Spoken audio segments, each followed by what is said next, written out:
നൽകട്ടെ. ദൈവത്തിന് സ്തോത്രം. നമ്മുടെ വചന പഠന പരമ്പരയുടെ 51 അല്ലെങ്കിൽ 51 ക്ലാസ് ആണ് ഇന്ന് ഇവിടെ നടക്കുന്നത്. നമുക്ക് ഒരുമിച്ച് കടന്നു വരുവാനും ദൈവത്തെ മഹത്വപ്പെടുത്തുവാനും കർത്താവ് നമുക്ക് തരുന്ന നല്ല അവസരത്തിനായിട്ട് സ്തോത്രം ചെയ്യുന്നു. കഴിഞ്ഞ ദിവസം അപ്പോസ്തല പ്രവർത്തികൾ ബുക്ക് ഓഫ് ആക്ട്സ് ചാപ്റ്റർ 15 അത് നമ്മൾ ചിന്തിച്ചുകൊണ്ടിരിക്കുകയായിരുന്നു.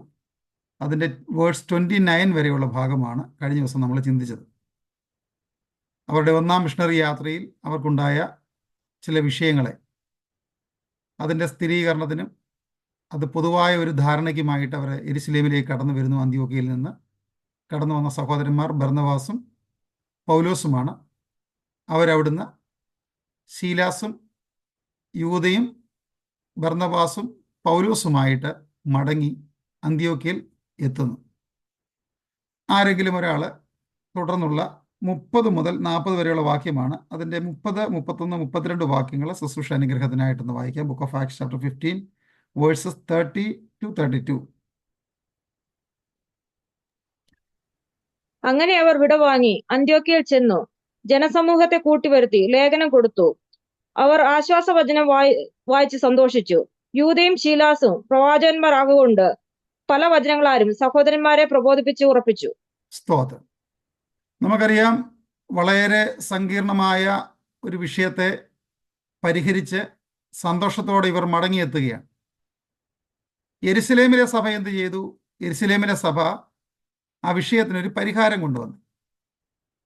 എന്നാൽ അന്ത്യോക്യയിലെ സഭ എന്ത് ചെയ്യായിരുന്നു എന്ന് നമുക്ക് ഊഹിക്കാം. അവർ ഈ വിഷയത്തിൽ വളരെ കൺസേൺ ആയിരുന്നു.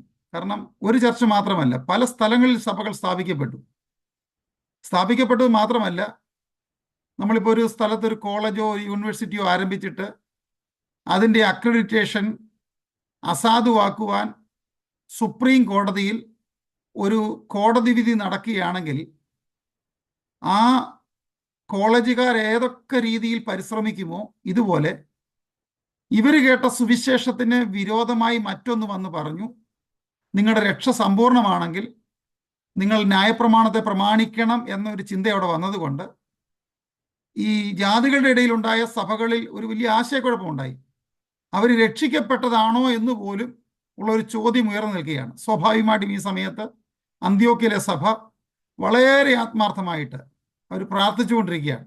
അവർ കരഞ്ഞ്, ദൈവമേ, യെരുശലേമിൽ നിന്ന് ഞങ്ങൾക്ക് അനുകൂലമായ അല്ലെങ്കിൽ ദൈവവചനത്തോടുള്ള ബന്ധത്തിൽ ഞങ്ങൾ ദൈവത്തോട് ചേർന്ന് നിൽക്കുന്നു, ദൈവത്തിൻ്റെ കൽപ്പനയെ പ്രമാണിക്കുന്നു, അല്ലെങ്കിൽ കൽപ്പന പ്രമാണിച്ചു, അഭിഷേകം പ്രാപിച്ചവരാണ്, ദൈവത്തെ ആരാധിക്കുന്നവരാണ്. എന്നാൽ ഞങ്ങളുടെ രക്ഷാനിർണയത്തെ പറ്റിയുള്ള ഈ ചോദ്യത്തിന് ഞങ്ങൾക്കൊരു മറുപടി ആവശ്യമാണ്. അവർ വന്നു എന്ന് പറയുന്നത് യൂദയുണ്ട്, ശീലാസുണ്ട്, ബർന്നബാസുണ്ട്, പൗലോസുണ്ട്. ഇവർ വന്ന് ഈ ലെറ്റർ അന്ത്യോക്യ സഭയിലേക്ക് കൊടുക്കുന്ന ഭാഗമാണ് 30-ാമത്തെ വാക്യത്തിൽ നമ്മൾ വായിക്കുന്നത്. അപ്പം നോക്കണം, ഇവർ വളരെ പ്രതീക്ഷയോടിരിക്കുകയാണ്.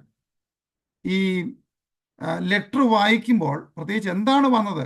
സഹോദരന്മാരെ കണ്ടപ്പോൾ ഇവർക്ക് ആശ്വാസമായി എങ്കിലും, അവരുടെ മുഖത്തുനിന്ന് സന്തോഷമായെങ്കിലും, എന്താണ് ഇതിൻ്റെ ഉള്ളിലുള്ളത്? ഇന്നൊന്നും അങ്ങനെ ഒരു ലെറ്റർ പൊട്ടിക്കുമ്പോഴുള്ള സന്തോഷമൊന്നും എല്ലാവരുടെയും മുഖത്ത് കാണുക. കാരണം അങ്ങനെ ഒരു കോൺസെപ്റ്റ് ഇപ്പോഴില്ല. ഇപ്പോഴെല്ലാം ടെക്സ്റ്റ് മെസ്സേജുകളും മെയിലുകളും ഇമെയിലുകളൊക്കെയാണ്. ഞാൻ 99 ഗ്രേസ് ബൈബിൾ കോളേജിൽ പഠിക്കാൻ പോയ സമയത്ത് എന്നും ഈവനിങ്ങിന് 4 o'clock ആകുമ്പോൾ അവിടെ ഒരു ബെല്ല് മുഴങ്ങും. എല്ലാവരും അവിടെ കൂടി നിൽക്കുമ്പോൾ അവിടെയുള്ള ഒരു ലീഡർ വന്ന് ഓരോരുത്തരുടെയും ലെറ്റർ വായിക്കുക എന്ന് പറഞ്ഞാൽ പേര് വായിക്കും. അപ്പോൾ പേര് വായിക്കുന്നുണ്ടെങ്കിൽ വളരെ ആകാംക്ഷയോടെയാണ് നമ്മളവിടെ ചെന്ന്, നമുക്കൊരു ലെറ്റർ ഉണ്ടെങ്കിൽ നമ്മൾ ആ ലെറ്റർ, കാരണം അറിയത്തില്ല ഇതിനകത്ത് എന്താണ് എഴുതിയിരിക്കുന്നത്, വീട്ടിൽ എന്ത് സംഭവിച്ചു, അല്ലെങ്കിൽ നാട്ടിലെ വാർത്തകൾ എന്താണ്. ലെറ്റർ വന്നപ്പോൾ ഭയങ്കര സന്തോഷമാണ്. ഇത് പൊട്ടിച്ച് വായിച്ചു കഴിയുമ്പോഴാണ് നമ്മുടെ ഉള്ളത്തിൽ സന്തോഷ വാർത്തയാണെങ്കിൽ മുഖം ശോഭിക്കും, എങ്കിലും ദുഃഖ വാർത്തയാണെങ്കിൽ നമുക്ക് സങ്കടം വരും. ഇതുപോലെ ഈ ലെറ്റർ കൊണ്ടുവന്നു, ഈ ലേഖനം കൊണ്ടുവന്നു. They all were excited to read the epistle. അവർ സോ എക്സൈറ്റഡ് ആയിരുന്നു. ഇവരിത് വായിച്ചു. അവിടെ എഴുതിയേക്കുന്ന ഒരു വാക്യം നമുക്ക് സൂക്ഷിച്ച് നോക്കണം. അങ്ങനെ അവർ വിടവാങ്ങി അന്ത്യോക്യയിൽ ചെന്നു ജനസമൂഹത്തെ കൂട്ടിവരുത്തി അവരുടെ ഗ്യാതറിങ്ങിനെ എല്ലാം, അവിടുത്തെ കൂട്ടായ്മകളുള്ള ആളുകളെല്ലാം they gathered all of them. And അവിടെ വായിക്കുന്നു, അവർ ഈ ആശ്വാസവചനം വായിച്ച് സന്തോഷിച്ചു. എന്താണ് യെരുശലേമിൽ എടുത്ത തീരുമാനം? ഇവർക്ക് അനുകൂലമായ ഒരു തീരുമാനമാണോ എന്ന് ചോദിച്ചു കഴിഞ്ഞാൽ, ഇവർ ഇതുവരെ കഴിച്ചുകൊണ്ടിരുന്ന പല ആഹാരവും ഇവർക്ക് കഴിക്കാൻ പറ്റുന്നില്ല. ഇവരിതുവരെ കഴിച്ചുകൊണ്ടിരുന്ന ചില ആഹാരങ്ങളുണ്ട്.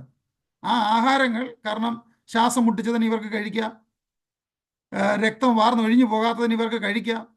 അപ്പം ഇങ്ങനെയുള്ള പല കാര്യങ്ങളും അവരുടെ ഭക്ഷണത്തോടുള്ള ബന്ധത്തിൽ ചില കാര്യങ്ങൾ അവർക്ക് കഴിക്കാൻ പറ്റത്തില്ലെങ്കിലും ഈ ലെറ്റർ അവർക്ക് സന്തോഷമായത് അവർ രക്ഷിക്കപ്പെട്ടു എന്ന് ഉള്ള ഒരു ഉറപ്പ് ഈ ലേഖനത്തിലൂടെ അവർക്ക് ലഭിക്കുകയാണ്. ദൈവമക്കളെ, നമ്മുടെ ഭക്ഷണത്തെക്കാളും നമുക്കുള്ള ഈ ഭൂമിയിലുള്ള സന്തോഷത്തെക്കാളും നമ്മുടെ സന്തോഷത്തിൻ്റെ ഏറ്റവും ഉപരി നിൽക്കേണ്ടുന്ന സന്തോഷം നമ്മുടെ രക്ഷാനിർണയത്തെ പറ്റിയുള്ള ഉറപ്പിൻ്റെ സന്തോഷമാണ്. അവരുടെ രക്ഷയെപ്പറ്റി, അല്ലെങ്കിൽ അവർ രക്ഷിക്കപ്പെട്ടതാണെന്ന് യെരുശലേം ചർച്ചിൻ്റെ ലേഖനത്തിലൂടെ ഈ ആളുകൾക്ക് ലഭിച്ചപ്പോൾ, ഈ ലെറ്റർ വായിച്ച് കേട്ടപ്പോൾ, സ്തോത്രം, അവരാരും ദുഃഖിച്ചില്ല. കാരണം ദുഃഖിക്കാൻ സംഗതി ഉണ്ടായിരുന്നു. ഭക്ഷണത്തെ പറ്റിയുള്ള കാര്യമാണ്. ഇന്ന ആഹാരം കഴിക്കാൻ പറ്റത്തില്ല എന്നുള്ള ലെറ്ററോടാണ് വന്നിരിക്കുന്നത്. പക്ഷെ അത് വായിച്ച് അവിടെ കൊടുത്തിരിക്കുന്നു, ആ ആശ്വാസവചനം വായിച്ച് അവർ സന്തോഷിച്ചു. സ്തോത്രം. ഞാനിവിടെ നിന്നൊരു ദൈവമക്കളോട് ദൂത് പറയാം. നമ്മൾ ഏതെങ്കിലും ഒരു വിധിക്കായി കാത്തിരിക്കുന്നുവെങ്കിൽ, അല്ലെങ്കിൽ നമ്മുടെ ഭാവിയോടോ നമ്മുടെ തലമുറയോടോ നമ്മുടെ കുടുംബത്തോടോ ഉള്ള ബന്ധത്തിൽ നമ്മളൊരു ഒരു ഒരു റിസൾട്ടിന് വേണ്ടി കാത്തിരിക്കുകയാണെങ്കിൽ, അതിൻ്റെ പിന്നിലൊരു പ്രാർത്ഥനയുണ്ടെങ്കിൽ അതൊരാശ്വാസ സന്ദേശമായി തീരും.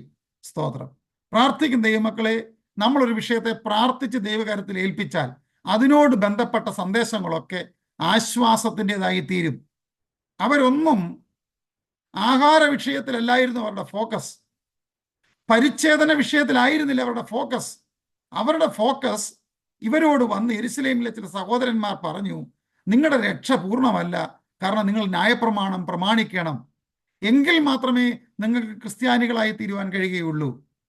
നോക്കണം, ക്രിസ്ത്യാനികൾ എന്ന പേര് ലഭിച്ച അന്ത്യോക്യയിൽ വെച്ച്, അന്ത്യോക്യയുടെ നേതൃത്വത്തിൽ നടക്കപ്പെടുന്ന ഈ പരിസര പ്രദേശങ്ങളിലെ കൂട്ടായ്മയിൽ ഈ സഹോദരന്മാരോട് വന്ന് ഇവർ പറഞ്ഞ വാർത്തയ്ക്കെതിരെ ഇപ്പോൾ യെരുശലേമിൽ നിന്നൊരു ലെറ്റർ കിട്ടി. അപ്പോൾ അതുകൊണ്ടാണ് ഞാൻ പറഞ്ഞത്, അവർക്ക് കഴിച്ചുകൊണ്ടിരുന്ന പല ആഹാരങ്ങളും അവർക്ക് കഴിക്കാൻ പിന്നത്തേത് കഴിയത്തില്ലെങ്കിലും ഇവർ ഈ കേട്ട വചനം ആശ്വാസവചനമായിരുന്നു. അതുകൊണ്ടാണ് വായിക്കുന്നത്, ഈ ആശ്വാസവചനത്തെ വായിച്ച്, സ്തോത്രം, അവർ ദൈവസന്നിധിയിൽ ആനന്ദിച്ചു. ഞാൻ അതുകൊണ്ടല്ലേ പറഞ്ഞ ദൈവമക്കളെ, ദൈവസന്നിധി നമ്മൾ ഒരു വാർത്തയ്ക്കായിട്ട് കാത്തിരിക്കുകയാണെങ്കിൽ അതിൻ്റെ പിന്നിലൊരു പ്രാർത്ഥനയുണ്ടെങ്കിൽ അത് നമുക്ക് ആശ്വാസത്തിൻ്റെ സന്ദേശമായി തീരും. സ്തോത്രം.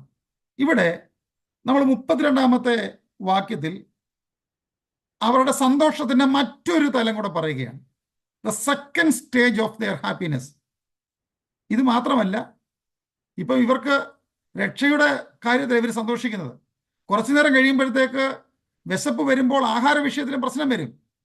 അപ്പോൾ ഈ ലെറ്ററിൻ്റെ കൂടെ 2 പേരെ കൂടാണ് അയച്ചത്. നോക്കണം, യെരുശലേം സഭ ഒരു ലെറ്റർ മാത്രമല്ല അങ്ങോട്ട് അയച്ചത്, അവിടേക്ക് അയക്കുവാൻ 2 പേഴ്സൺസിനെ, 2 വ്യക്തികളെ കൂടെ അയക്കുകയാണ്. സ്തോത്രം. അത് ഒരു ലെറ്റർ, എഴുതപ്പെട്ട ഒരു ലെറ്റർ ജെറുസലേമിലേക്ക് വരുന്നു. രണ്ടാമത്തെ കാര്യം, ഒരു ഫിസിക്കൽ 2 ബോഡീസ്, 2 ആളുകൾ അവിടേക്ക് വരികയാണ്. അവരുടെ പേര് യൂദയെന്നും ശീലാസ് എന്നുമാണ്. ശീലാസും യൂദയും ആരാണെന്ന് അവിടെ പറയുന്നത്? അവർ പ്രവാചകന്മാരാണ്. സ്തോത്രം. അപ്പോൾ പ്രവാചകന്മാരുടെ ഡ്യൂട്ടി എന്താണ്? അവർ ഭാവിയെപ്പറ്റി, സംഭവിക്കുവാനുള്ള കാര്യങ്ങളെപ്പറ്റി തീരുമാനമെടുക്കുവാൻ ഇവർക്ക് എക്സോട്ടേഷൻ നൽകുന്ന ശുശ്രൂഷയാണ് അവർ ചെയ്യുന്നത്. അപ്പം നോക്കണം, ഒരു ലെറ്റർ അറ്റ് പ്രസന്റിൽ അവർക്കുള്ള രക്ഷയുടെ നിർണയത്തെപ്പറ്റി അവർക്ക് ഉറപ്പ് നൽകുന്നു, അവർക്ക് എന്തൊക്കെ ചെയ്യണമെന്ന് പറയുന്നു, ഇനിയും എന്തൊക്കെ അവർ ചെയ്യണമെന്നുള്ളത് പ്രവാചകന്മാരായ ശീലാസും അതുപോലെ തന്നെ യൂദയും അവർക്ക് നൽകുകയാണ്. ദൈവമക്കളെ, എഴുതപ്പെട്ട ദൈവവചനത്തിലൂടെ നമുക്ക് ആശ്വാസം ലഭിക്കുന്നുണ്ട്. അതിന് നമുക്കൊരു അതിൻ്റെ ഒരു മിസ്റ്റിക്കൽ മീനിങ്ങിലേക്ക് വന്നു കഴിഞ്ഞാൽ, എഴുതപ്പെട്ട വചനത്തിലൂടെ നമുക്ക് ആശ്വാസം ലഭിക്കുന്നുണ്ട്. അപ്പോൾ തന്നെ ദൈവദാസന്മാരുടെ പ്രസംഗത്തിലൂടെയും ദൈവദാസന്മാരുടെ സാന്നിധ്യം കൊണ്ടും ദൈവം നമുക്ക് നൽകുന്ന സന്തോഷത്തിനും ആശ്വാസത്തിനുമായിട്ട് നമുക്ക് ദൈവത്തിന് സ്തോത്രം ചെയ്യാം. ഏത് കാലഘട്ടത്തിലും ദൈവം തൻ്റെ ദാസന്മാരെ അതിനായി ഒരുക്കുന്നു, ദൈവമക്കളെ അതിനായി ഒരുക്കുന്നു. എഴുതപ്പെട്ട ലേഖനത്തിലൂടെ അവർക്ക് സന്തോഷം ലഭിച്ചു.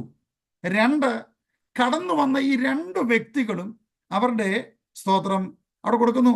അവർക്ക് സന്തോഷം വരാൻ കാരണം because they were prophets. They exhorted them in many ways. അവർ പല കാര്യങ്ങളിലും അവരെ ഉപദേശിച്ചു. സ്തോത്രം. സഹോദരന്മാരെ, അതൊക്കെ സാരമില്ല. ആഹാര വിഷയത്തെ പറ്റിയൊക്കെ നിങ്ങൾക്ക് ഒരുപക്ഷെ ഇതുവരെ കഴിച്ചുകൊണ്ടിരുന്ന കാര്യങ്ങളായിരുന്നല്ലോ. ഇനി അതൊന്നും അല്ല. ആഹാരമൊന്നും അല്ല. ദൈവരാജ്യം ഭക്ഷണവും പാനീയവും അല്ല. സ്തോത്രം. അത് നീതിയിലും സന്തോഷമൊക്കെയാണ് എന്നുള്ള സന്ദേശം പറഞ്ഞ് ഇവരെ എന്ത് ചെയ്യുകയാണെന്ന് അറിയാമോ? ഇവിടെ നോക്കണം. ബർന്നബാസ് ആരാണ്? പ്രബോധന പുത്രനാണ്, പ്രബോധനത്തിൻ്റെ ആളാണ്. പോൾ ആരാണ്? He was A good orator, നല്ലൊരു പ്രീച്ചറാണ്. സീലാസും ജൂഡയും ആരാണ്? അവർ they were good prophets. അപ്പം ഈ പറയപ്പെട്ട 4 പേരിലൂടെയും അന്ത്യോക്യയിലുള്ളവർക്ക് ലെറ്ററിനപ്പുറം ഒരു വലിയ സപ്പോർട്ടാണ് ഇവരിലൂടെ ലഭിച്ചത്. സ്തോത്രം. ഇനിയും വേഴ്സ് 33 നമ്മൾ വരുമ്പോൾ, കുറെ നാൾ താമസിച്ച ശേഷം സഹോദരന്മാർ അവരെ അയച്ചവരുടെ അടുക്കലേക്ക് സമാധാനത്തോടെ പറഞ്ഞയച്ചു. 3ാമത്തെ സന്തോഷത്തിന്റെ വാർത്ത, കുറച്ച് നാൾ ഇവരോട് കൂടെ പാർത്തു ഈ ജൂഡയും സീലാസും.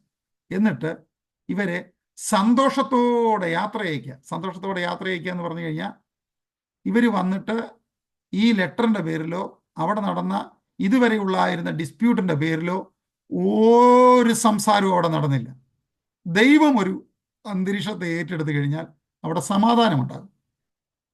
അത് കുടുംബത്തിലാകട്ടെ, ചർച്ചിലാകട്ടെ, അത് കമ്മിറ്റിയിലാകട്ടെ, അത് കൗൺസിലാകട്ടെ, അത് ലോകത്തിൻ്റെ ഏത് തലത്തിലാണെങ്കിലും ദൈവം ഒരു കാര്യത്തെ ഏറ്റെടുത്തു കഴിഞ്ഞാൽ ഇവിടെ എന്തുവായിരുന്നു? ഭയങ്കര വാഗ്വാദവും തർക്കവും ഒക്കെ നടന്ന ഇടമാണ്. അവിടേക്ക് ദൈവത്തിൻ്റെ സന്ദേശം എത്തുന്നു, ദൈവദാസന്മാരെത്തുന്നു, അവരെ സന്തോഷത്തോടെ പറഞ്ഞയക്കുന്നു. ഇവരിപ്പോൾ യെരൂശലേമിലേക്ക് പോകുന്നത് അവിടെ ഇനി ഒരു പ്രശ്നവുമില്ല എന്ന് റിപ്പോർട്ട് ചെയ്യാൻ വേണ്ടിയാണ്. നോക്കണം, ഒരു പ്രശ്നം പരിഹരിക്കപ്പെട്ടു. ഇനിയും സ്തോത്രം 35ാമത്തെ വാക്യത്തിൽ നമ്മൾ കാണുന്നു, അത് സെക്കൻഡ് മിഷണറി ജേർണിയുടെ ഒരു തുടക്കമാണ്. 2ാമത്തെ ദൗത്യ നിർവഹണ ശുശ്രൂഷയുടെ തുടക്കമാണ്. 1ാമത്തെ മിഷണറി ജേർണിയുടെ അവസാനമാണ് ഈ പ്രശ്നം വന്നത്. എന്നാൽ 2ാമത്തെ മിഷണറി യാത്ര ആരംഭിക്കുന്നതിന് മുമ്പ് മറ്റ് സങ്കീർണമായ ഒരു പ്രശ്നത്തിലേക്ക് ഇവർ ചെന്ന് വീഴുകയാണ്. നോക്കണം, 1ാമത്തെ മിഷണറി യാത്രയുടെ അവസാനമാണ് ഒരു ഡിസ്പ്യൂട്ടും പ്രശ്നമൊക്കെ വന്നെങ്കിൽ, ഇപ്പോൾ ഈ പ്രശ്നം മറ്റൊരു തലത്തിലേക്ക് വരികയാണ്. വേഴ്സ് 35 വായിക്കുന്നു, കുറെ നാൾ കഴിഞ്ഞിട്ട് പൗലോസ് ബർന്നബാസിനോട്, ഒരു ഡയലോഗാണ്, പൗലോസ് ബർന്നബാസിനോട് പറയുകയാണ്, നാം കർത്താവിൻ്റെ വചനം അറിയിച്ച പട്ടണം തോറും പിന്നെയും ചെന്ന് സഹോദരന്മാർ എങ്ങനെ ഇരിക്കുന്നു എന്ന് നോക്കുക എന്ന് പറഞ്ഞു. ഇത് പോളിൻ്റെ ഡയറക്റ്റ് ആയിട്ടുള്ളൊരു സ്പീച്ചാണ്. പോൾ ബർന്നബാസിനോട് പറയുന്നത്, ബ്രദറെ, നമുക്ക് നമ്മൾ പോയി സുവിശേഷം അറിയിച്ച സ്ഥലത്തേക്ക് നമുക്ക് ഒന്നുകൂടെ പോവാം. അവിടെ ചെന്ന് അവരൊക്കെ എങ്ങനെയായിരിക്കുന്നു. സ്തോത്രം. അതാണ് പോളിൻ്റെ മനസ്സിൻ്റെ ചിന്ത. ബർന്നബാസ് അല്ല പറയുന്നത്, പോളാണ്. നമുക്ക് അവരെ പോയി ഒന്നുകൂടെ കാണാം. കാരണം അവിടെയും ഇത്തരത്തിലുള്ള സന്ദേശങ്ങളൊക്കെ എത്തിയിട്ടുണ്ട്. നമ്മുടെ പ്രസൻസ് കൊണ്ട് എന്തെങ്കിലും ഇമ്പ്രൂവ് ആയിട്ടുണ്ടോ എന്ന് നമുക്കൊന്ന് കാണാം. ഈ സമയത്ത് അവിടെ വായിക്കുന്നു, മർക്കോസ് എന്ന യോഹന്നാനെ കൂട്ടിക്കൊണ്ട് പോകുവാൻ ബർന്നബാസ് ഇച്ഛിച്ചു. ബർന്നബാസിനൊരു ഭയങ്കര ആഗ്രഹം, ഒരു ഇഷ്ടമാണ്. അവിടെ സ്തോത്രം, അവിടെ കൊടുത്തിരിക്കുന്ന വേഴ്സ് 36 ഇംഗ്ലീഷ് വായിക്കുന്നത്, and Barnabas determined to take with them John whose surname was Mark. John determined എന്ന് പറഞ്ഞു കഴിഞ്ഞാൽ അവൻ ഇച്ഛിച്ചു എന്നതിന് അപ്പുറം ആ വാക്കിന്റെ അർത്ഥം ഡിറ്റർമൈൻഡ് എന്ന് പറഞ്ഞു കഴിഞ്ഞാൽ അവൻ ഉറപ്പിച്ചു. സോ ഈ ജോൺ മാർക്കിനെ കൂടെ എടുക്കണം. ആ ഇഷ്ടം പോളുമായി ഷെയർ ചെയ്ത ഒരു ഇഷ്ടമല്ല, തൻ്റെ മനസ്സിൽ വന്ന ഒരിഷ്ടമാണ്. കാരണം ഈ ജോൺ മാർക്ക് ബർന്നബാസിൻ്റെ കസിനാണ്. അത് നമുക്ക് ബൈബിളിൽ അത് വ്യക്തമാണ്. കൊലോസ് ലേഖനം 4:10 നമുക്കത് കാണാം. കൊലോസ് ലേഖനം 4:10 ആ വാക്യം നമുക്ക് കാണാൻ കഴിയും. ഈ ബർന്നബാസും ഈ ജോൺ മാർക്കും അവർ കസിൻസാണ്. അപ്പം ഈ രക്തബന്ധത്തോടുള്ള ആ രീതിയിൽ ബർന്നബാസിനെ ജോൺ മാർക്കിനെ ഒന്ന് എടുക്കണം താല്പര്യമാണ്. പക്ഷെ അടുത്ത വാക്യത്തിൽ പൗലോസോ പാംഫിലിയിൽ തങ്ങളെ വിട്ട് പ്രവർത്തിക്ക് വരാതെ പോയവനെ കൂട്ടിക്കൊണ്ടു പോകുന്നത് യോഗ്യമല്ല എന്ന് നിരൂപിച്ചു. ആ 2 വാക്കാണ് നോക്കേണ്ടത്. ഒരാളുടെ മനസ്സിൽ ഒരു തീരുമാനമുണ്ടായി. സോ നെക്സ്റ്റ് പോളിന്റെ മനസ്സിൽ, but Paul thought not good to take him with them who departed from Pamphylia and went not with them to the work. അവിടെ അത് ആ ഇംഗ്ലീഷ് വായിക്കുമ്പോൾ ഇച്ചിരി വ്യക്തമാണ്. ബട്ട് പോൾ തോട്ട്, പോൾ ചിന്തിച്ചു, പറഞ്ഞെന്നല്ല. Barnabas decided in his heart, Paul thought in his mind. ഇതൊരു clash ആണ്. ഒരാൾ ഒന്നിനെ പറ്റി ഒരു തീരുമാനത്തിലേക്ക് വന്നു, അതൊരു തൻ്റെ ഡിറ്റർമിനേഷനാണ്. Next one is a thought, ഒരു ചിന്തയാണ്. അപ്പൊ ഇത് തമ്മിൽ ഒരു ക്ലാഷ് ഉണ്ടാകുകയാണ്. ഒരു ഡിറ്റർമിനേഷനെതിരെ ഒരു തോട്ടിന്റെ ഒരു യുദ്ധം അവിടെ നടക്കുകയാണ്. ഇതെവിടെയും നടക്കാം. അത് വീട്ടിൽ നടക്കാം. കാര്യങ്ങളൊക്കെ ഒരു പക്ഷേ വീട്ടിലെല്ലാം സുഖമായി നടക്കുന്നുവെങ്കിലും എടുത്തിരിക്കുന്ന ഒരു ഇച്ഛയോട്, ഒരു ചിന്തയ്ക്കുള്ളൊരു പോരാട്ടം അത് എവിടെയും സംഭവിക്കാം. അത് ചർച്ചിൽ സംഭവിക്കാം, അത് കൗൺസിൽ മീറ്റിംഗ് സംഭവിക്കാം, അത് കേരള സ്റ്റേറ്റിൽ സംഭവിക്കാം, അത് ജനറൽ കൗൺസിലിൽ സംഭവിക്കാം, അത് ചർച്ച് ഓഫ് ഗോഡിൽ സംഭവിക്കാം, അസംബ്ലീസ് ഓഫ് ഗോഡിൽ സംഭവിക്കാം, അത് ലോക്കൽ ചർച്ചിൽ സംഭവിക്കാം, അത് കുടുംബങ്ങളിൽ സംഭവിക്കാം, അത് ഹസ്ബൻഡ് ആൻഡ് വൈഫിന്റെ മധ്യത്തിൽ സംഭവിക്കാം, കുഞ്ഞുങ്ങളോടുള്ള മധ്യത്തിൽ സംഭവിക്കാം, എവിടെയും സംഭവിക്കാം. ഒരാളുടെ ഒരു ഇച്ഛ, ഒരാളുടെ ഒരു ചിന്ത. ഇതിനകത്ത് എന്താ കുഴപ്പം? ഇവര് ശരിക്കും പറഞ്ഞു കഴിഞ്ഞാൽ ഇതിനേക്കാൾ ഭയങ്കര പ്രശ്നത്തെ പരിഹരിച്ചിട്ട് വന്നവരാ.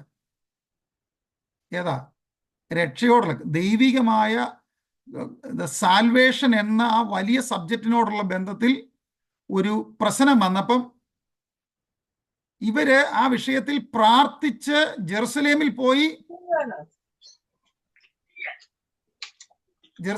പോയി ഇവർ ആ തീരുമാനം എടുത്തവരാ.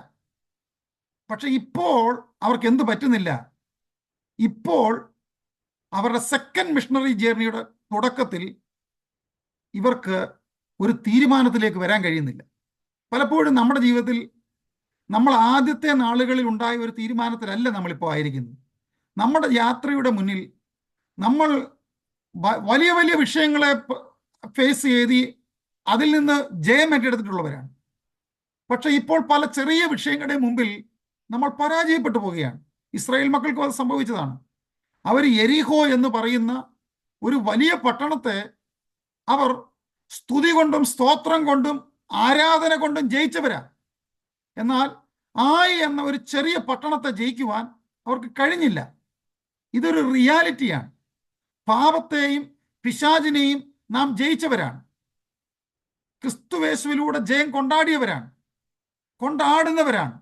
പക്ഷെ ചെറിയ വിഷയങ്ങളുടെ മുമ്പിൽ നമുക്ക് പലപ്പോഴും ജയം കൊള്ളുവാൻ കഴിയാത്ത അവസ്ഥകൾ നമ്മുടെ ജീവിതത്തിൽ ഇപ്പോഴും സംഭവിച്ചുകൊണ്ടിരിക്കുകയാണ്. പ്രിയരെ, Paul and Barnabas, they fought together, they worked together, they went to Jerusalem. അവർ ഒരുമിച്ചാണ് അവർ ഒരുമിച്ചാണ് ജെറുസലേമിലേക്ക് പോയത്. അവർ പോയ വഴിയിൽ അവർ പ്രാർത്ഥിച്ചു. ഇറങ്ങിയപ്പോൾ അവർ പ്രാർത്ഥിച്ചു. അവർ പോകുന്ന വഴികളിലൊക്കെ അവർ പ്രാർത്ഥിച്ചു. ദൈവമേ, പോകുന്ന കാര്യത്തെ സാധിക്കണമേ, ഞങ്ങൾ സഹോദരന്മാർ ഒരുമിച്ച് നിന്ന് അങ്ങയുടെ വേലയ്ക്ക് വേണ്ടി നിലകൊള്ളുവാൻ ഞങ്ങളെ സഹായിക്കണമേ. പക്ഷെ ഇപ്പോഴെന്താ സംഭവിച്ചത്? ഇപ്പോൾ ഒരു യാത്രയുടെ തുടക്കം, അടുത്തൊരു സെക്കൻഡ് മിഷണറി ജേർണിയുടെ തുടക്കത്തിൽ ഒരു നല്ല സ്റ്റെപ്പ് വെക്കാൻ അവർക്ക് കഴിയുന്നില്ല. പ്രിയമുള്ളവരെ, കുടുംബങ്ങളെ, വ്യക്തികളെ, നമ്മുടെ ജീവിതത്തിന്റെ മുമ്പോട്ടുള്ള വഴികളിലേക്ക് നമുക്ക് സ്റ്റെപ്പുകൾ വെക്കുവാൻ കഴിയാതെ ആശയക്കുഴപ്പത്തിലായി ഒരു ഇച്ഛയ്ക്കെതിരെ ഒരു ചിന്തയുടെ പോരാട്ടം അവിടെ ഉയർന്നു നിൽക്കുന്നത് ദൈവാത്മാവ് കാണുകയാണ്. ബർന്നബാസിന്റെ ഇച്ഛ, പൗലോസിന്റെ ചിന്ത. സ്തോത്രം. Barnabas determined and Paul thought. അത് എത്ര മനോഹരമായിട്ടാണെന്ന് അറിയുമോ ലൂക്ക് പ്രസന്റ് ചെയ്യുന്നത്.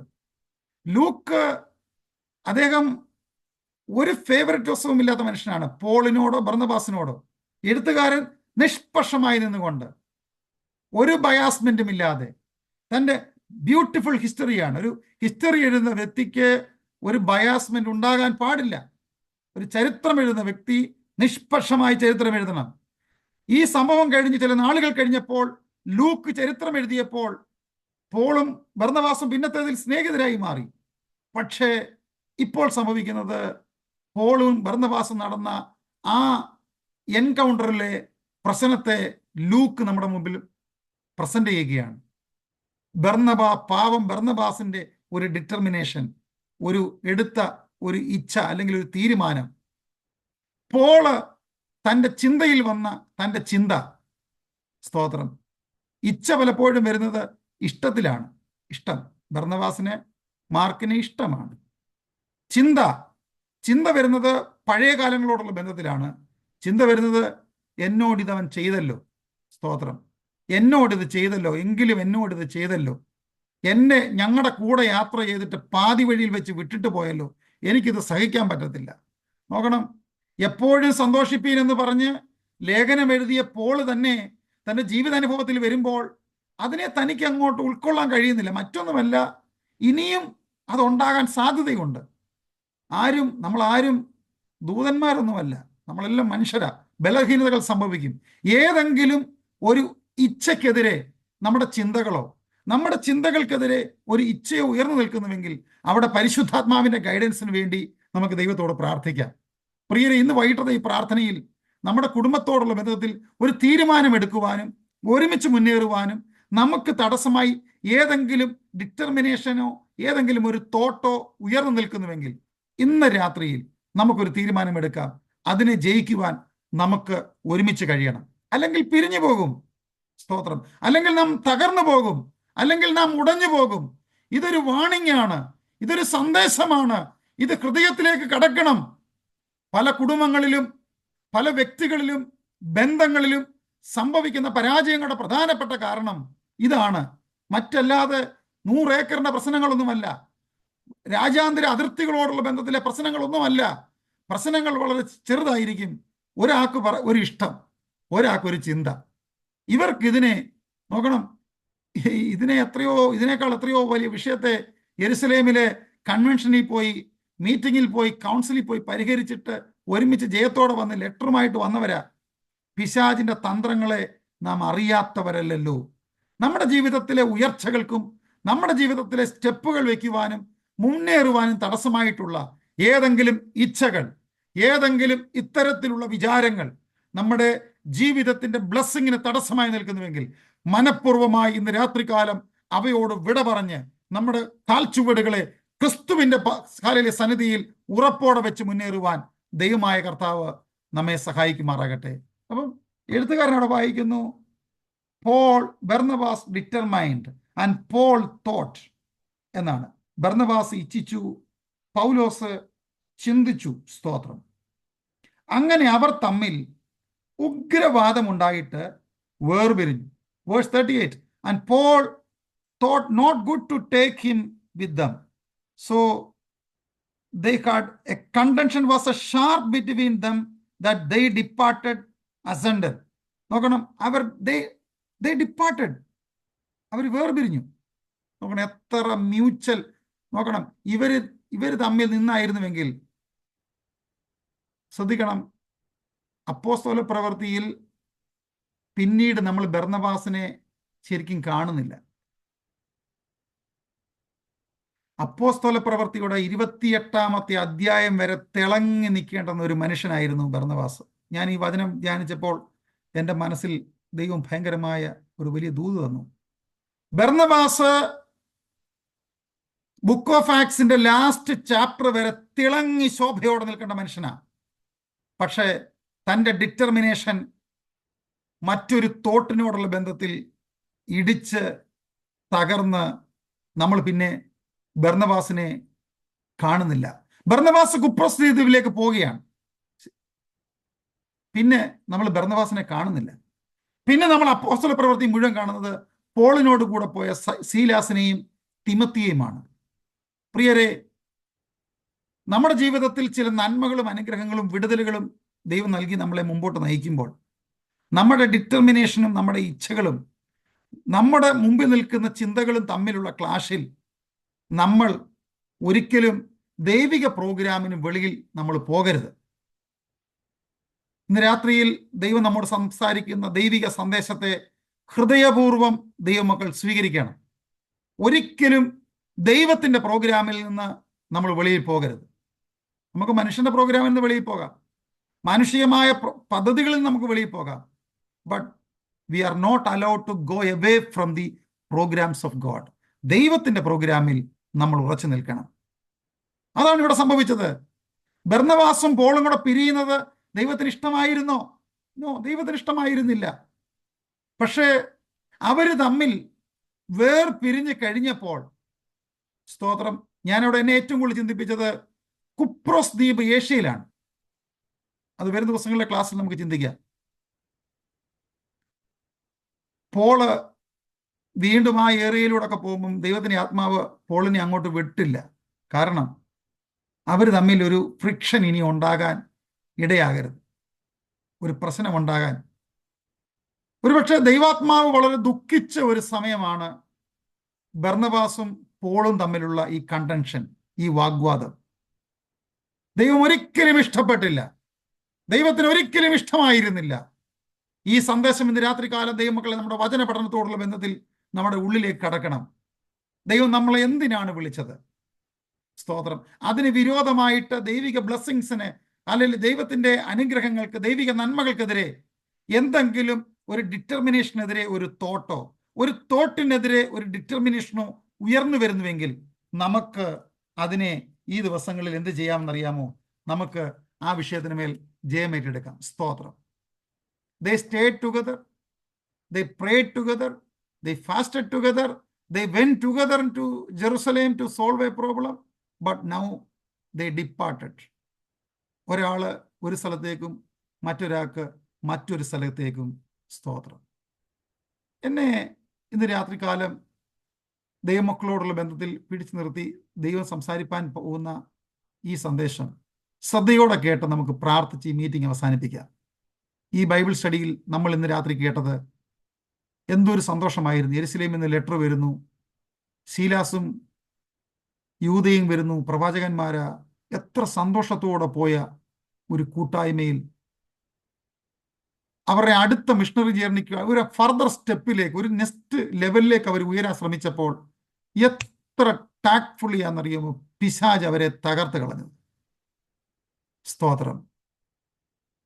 ഒരു ബർന്നബാസും പോളും തമ്മിൽ പിരിഞ്ഞു എന്നുള്ളതല്ല, ഒരു പക്ഷേ ഇവർ രണ്ടുപേരും കൂടെ ഒരുമിച്ച് നിന്നായിരുന്നുവെങ്കിൽ ഇവർക്ക് ഒത്തിരി കാര്യങ്ങൾ വീണ്ടും ചെയ്യാൻ കഴിയുമായിരുന്നു.